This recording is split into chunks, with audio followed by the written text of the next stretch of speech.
बड़ी खबर में आप सभी का स्वागत है। आप सभी के साथ हाजिर हूं मैं कंचन। शुरुआत करेंगे बड़ी खबर के साथ। तो सीबीआई के डायमंड जुबली कार्यक्रम में प्रधानमंत्री नरेंद्र मोदी पहुंचे। कार्यक्रम के दौरान प्रधानमंत्री नरेंद्र मोदी ने कहा कि मैं जानता हूं जिनके खिलाफ आप कार्रवाई कर रहे हैं वो बहुत ताकतवर लोग हैं, लेकिन हिचकने की और डरने की जरूरत नहीं है। आगे उन्होंने क्या कुछ कहा है, आइए आपको सुनाते हैं। देश में करप्शन के खिलाफ कार्रवाई करने के लिए राजनीति की इच्छा शक्ति में कोई कमी नहीं है। आपको कहीं पर भी हिचकने, कहीं रुकने की जरूरत नहीं है। मैं जानता हूं जिनके खिलाफ एक्शन ले रहे हैं वो बहुत ताकतवर लोग हैं। बरसों बरस तक वो सरकार का, सिस्टम का हिस्सा रहे हैं। संभव है कई जगह किसी राज्य में आज भी विकसित सत्ता का हिस्सा हो। बरसों बरस तक उन्होंने भी एक इकोसिस्टम बनाया है। इकोसिस्टम अक्सर उनके काले कारनामों को कवर देने के लिए, आप जैसी संस्थाओं की छवि बिगाड़ने के लिए एक्टिव हो जाता है। एजेंसी पर ही हमला बोल दो, ये लोग आपका ध्यान भटकाते रहेंगे, लेकिन आपको अपने काम पर फोकस रखना है। कोई भी भ्रष्टाचारी बचना नहीं चाहिए देश में। तो वहीं भारत चीन सीमा गतिरोध पर विदेश मंत्री एस जयशंकर का बयान सामने आया है। एस जयशंकर ने कहा कि 2020 में कोविड के बावजूद प्रधानमंत्री नरेंद्र मोदी सीमा पर सेना भेजने से भी नहीं हिचके थे। आगे उन्होंने क्या कुछ कहा है, आइए आपको खुद सुनाते हैं। Because we have, a serious dispute, and after 2020 there is tension on the border. The fact is, our relationship with China is not normal, and it will not be normal if there is a large military force at the line of actual control. But it's not just a question of saying this to them. The difference is in 2020, even when the COVID was going on, Prime Minister Modi had no hesitation in moving the Indian Army and the Indian Air Force in very large numbers to the borders to make sure. Because the only answer you could give to a neighbor who brings military in violation of agreements to the line of actual control is to counter-deploy the military. And we have kept them there. And in fact, I had a question there saying, how are you looking after them? Here too, I want to be very clear that our soldiers who are deployed on the China border, it is not like the old days. I mean, some of you would remember the 1962 stories that people were sent without acclimatization. They were sent without proper clothing, without proper... This is not that India anymore. So our soldiers are there. Our soldiers are there in a manner in which they are well looked after. They have the right kind of equipment to deal with the challenges that they face. And I can tell you that until we get a satisfactory solution, our posture on that border will not change. That we will maintain whatever we have to maintain, because I know that is really the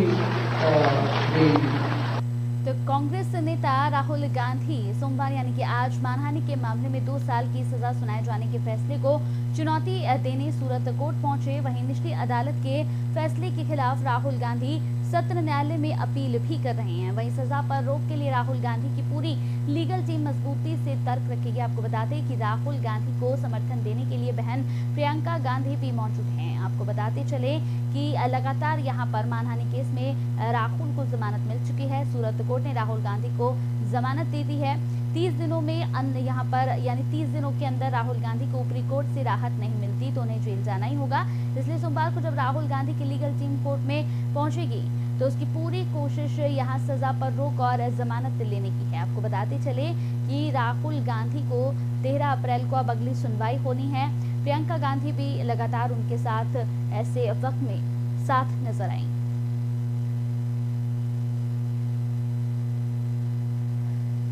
तो प्रियंका और 3 CM के साथ सूरत court पहुंचे थे राहुल गांधी। मानहानि case में राहुल को जमानत मिल चुकी है।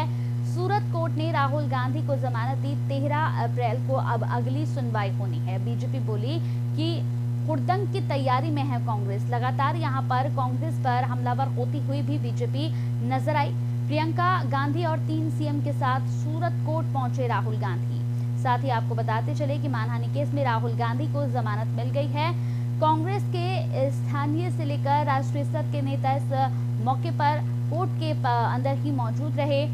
साथ ही साथ आपको बताते चले कि राहुल गांधी को जमानत मिलती है या फिर उन्हें जेल जाना होगा, दोनों स्थिति के लिए कांग्रेस ने पूरी अपनी तैयारी कर रखी है। साथ ही आपको बताते चले कि ऐसे मौके पे बहन प्रियंका गांधी भी उनके साथ यहां पर नजर आई और उसके साथ 3 सीएम के साथ वो सूरत कोर्ट पहुंचे थे।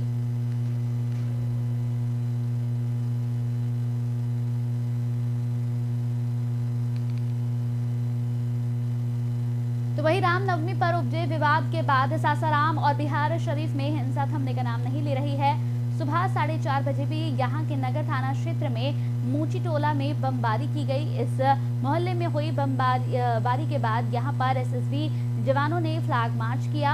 रामनवमी उत्सव के दौरान नालंदा जिले के बिहार शरीफ में सांप्रदायिक तनाव के सिलसिले में बिहार पुलिस ने अब तक 77 लोगों को गिरफ्तार किया है। पुलिस ने रविवार को ये जानकारी दी।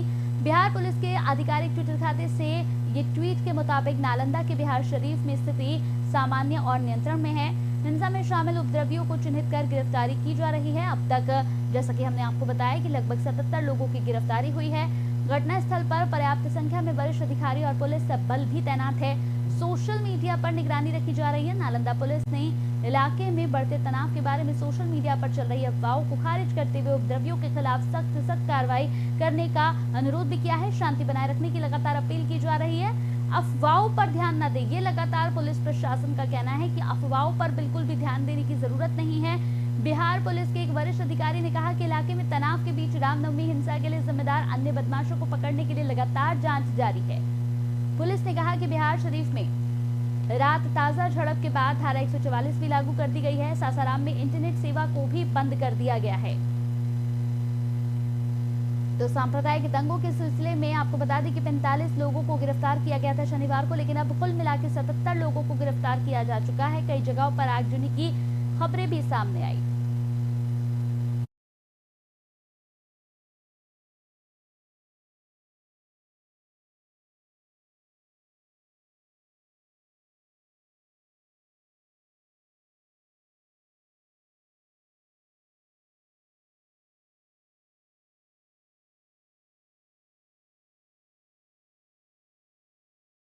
गिरफ्तारी हो चुकी है। सासाराम में इंटरनेट सेवा को भी बंद कर दिया गया है।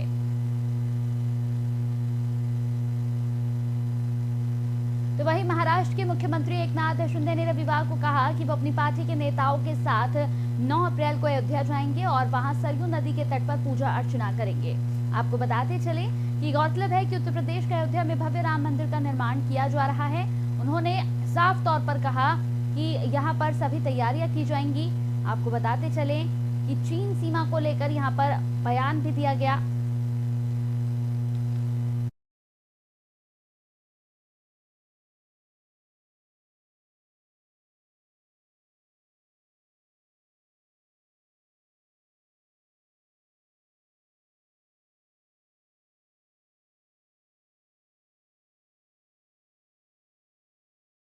तीन दिवसीय भारत दौरे पर हैं यहाँ पर। और साथ ही साथ आपको बताते चले कि भूटानी पीएम के बयान पर यहाँ खलबली मची हुई है। बड़ी खबर इस वक्त की टीवी स्क्रीन पर हम आपको दिखा रहे हैं। भूटान नरेश जिग्मे खेसर यहाँ पर नामग्याल सोमवार से 3 दिवसीय भारत दौरे पर हैं। आपको बताते चले कि वांगचुक का ये दौरा ऐसे वक्त में हो रहा है जब हाल ही में भूटान के प्रधानमंत्री लोटे शोरिंग के चीन सीमा को लेकर दिए हालिया बयानों से भारत में नाराजगी है।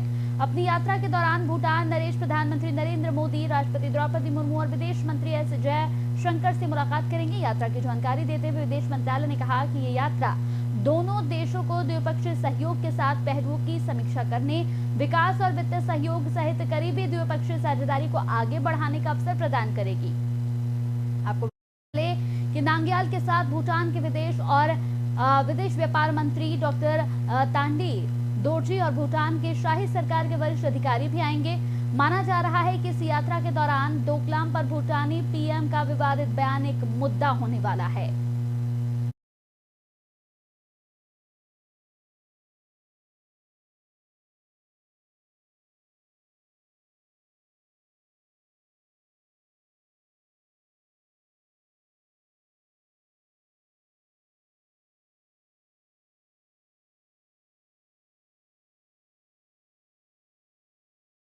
लेकर बयान दिया था, जिसे लेकर काफी हलचल मची हुई थी। भूटानी पीएम का बयान को लेकर जिस तरह से खलबली मची है, अब उनका ये दौरा काफी महत्वपूर्ण माना जा रहा है। बड़ी खबर इस वक्त की टीवी स्क्रीन पर हम आपको दिखा रहे हैं, तो ये बेहद महत्वपूर्ण दौरा उनका माना जा रहा है।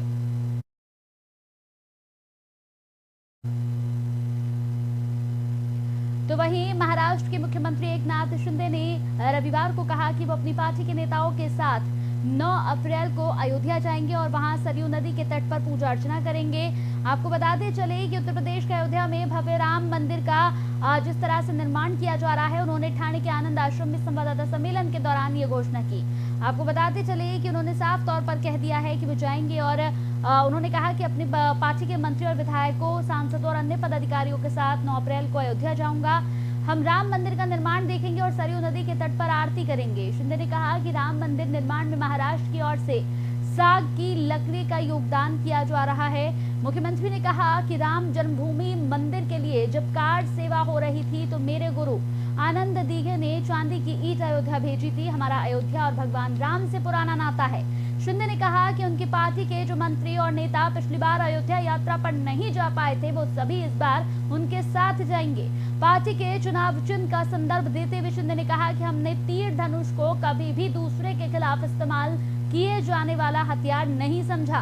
भगवान राम भी धनुष बाण धारण करते हैं, ऐसे में हम अच्छा करने का दबाव उन पर बना रहता है, हम पर भी बना हुआ है। उद्धव ठाकरे का नाम लिए बगैर शिंदे ने कहा कि शिवसेना अध्यक्ष बाल ठाकरे की शिव धनुष सौंपने के पीछे की मंशा थी कि उनकी विरासत जीवित रहे। उन्होंने कहा लेकिन वो इसे संभाल नहीं सके और इसीलिए अब यह हमारे पास आ गई। ठाकरे पर निशाना साधते हुए शिंदे ने कहा कि उन्होंने सिर्फ अपने परिवार और अपने करीबियों का फायदा सोचा, पार्टी कार्यकर्ताओं को नजरअंदाज किया। इस मौके पर मुख्यमंत्री ने यह भी कहा कि पहले से तय योजना के तहत उत्तर प्रदेश में महाराष्ट्र सदन जरूर बनेगा।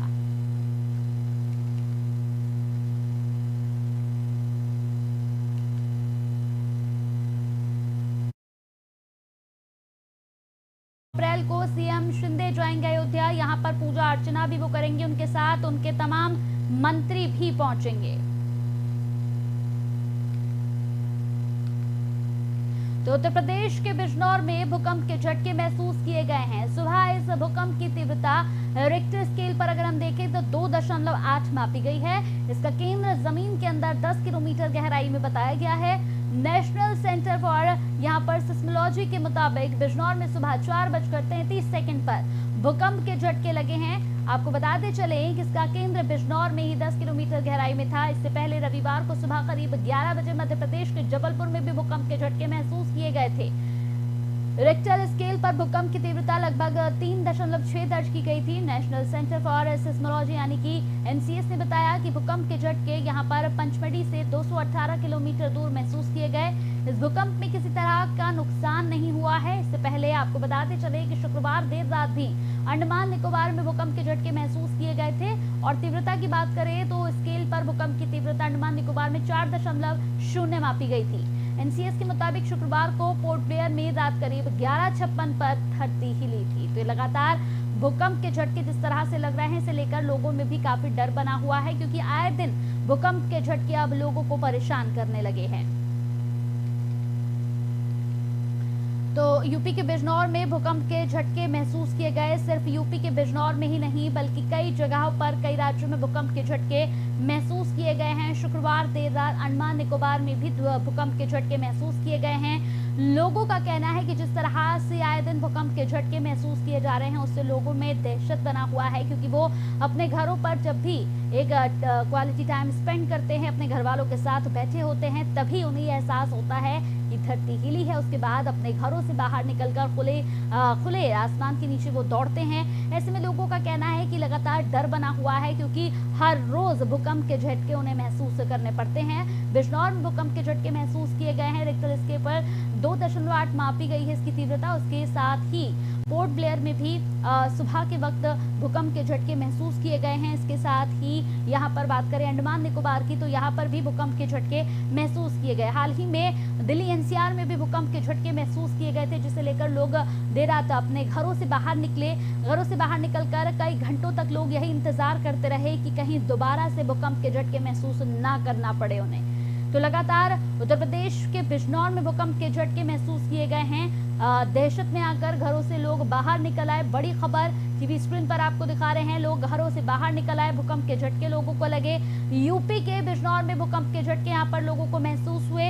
आपको बताते चले कि दहशत में आकर लोग अपने घरों से बाहर निकल आए। बड़ी खबर इस वक्त की टीवी स्क्रीन पर आपको दिखा रहे हैं। भूकंप के झटके लगातार सिर्फ बिजनौर में ही नहीं बल्कि कई जगहों पर, कई राज्यों में भूकंप के झटके महसूस किए गए हैं।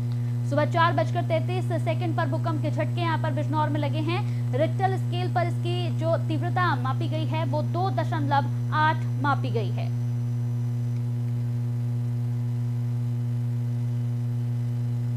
तो अप्रैल की शुरुआत में बारिश के चलते मौसम सुहाना बना हुआ है।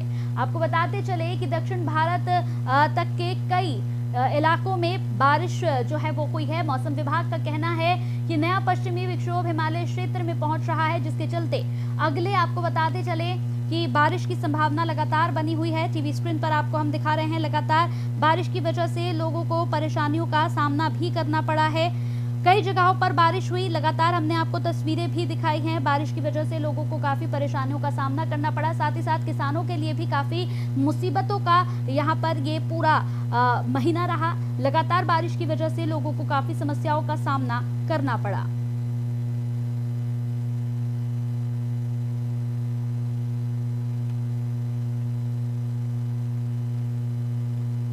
तो आपको बता दें कि लगातार जिस तरह से बारिश हो रही है, इसे लेकर लोग भी काफी परेशान हैं।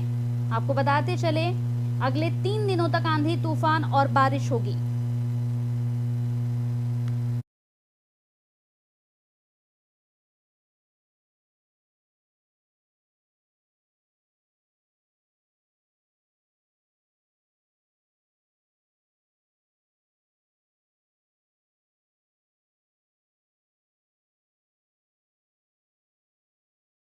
चले कि लगातार हिमाचल प्रदेश में बारिश और ओले को लेकर येलो अलर्ट भी जारी है। पूर्वोत्तर भारत में 5 अप्रैल तक अधिकांश इलाकों में आंधी तूफान और यहां पर गरज के साथ बारिश होगी। पूर्वोत्तर के साथ पश्चिम बंगाल और सिक्किम में 5 अप्रैल तक ऐसा ही मौसम रहने का अनुमान है। तो मौसम का मिजाज बदला है। 4-5 अप्रैल तक आपको बता दें कि कई इलाकों में बारिश होने की संभावना लगातार बनी हुई है। मौसम विभाग ने अलर्ट भी यहाँ पर जारी कर दिया गया है। कुछ दिनों तक अभी मौसम का हाल ऐसा ही होने वाला है।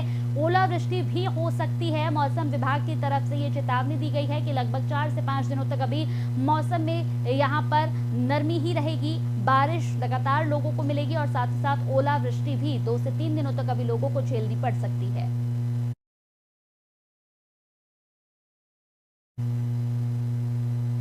चलिए इसी के साथ बड़ी खबर में मेरे साथ इतना ही। नमस्कार।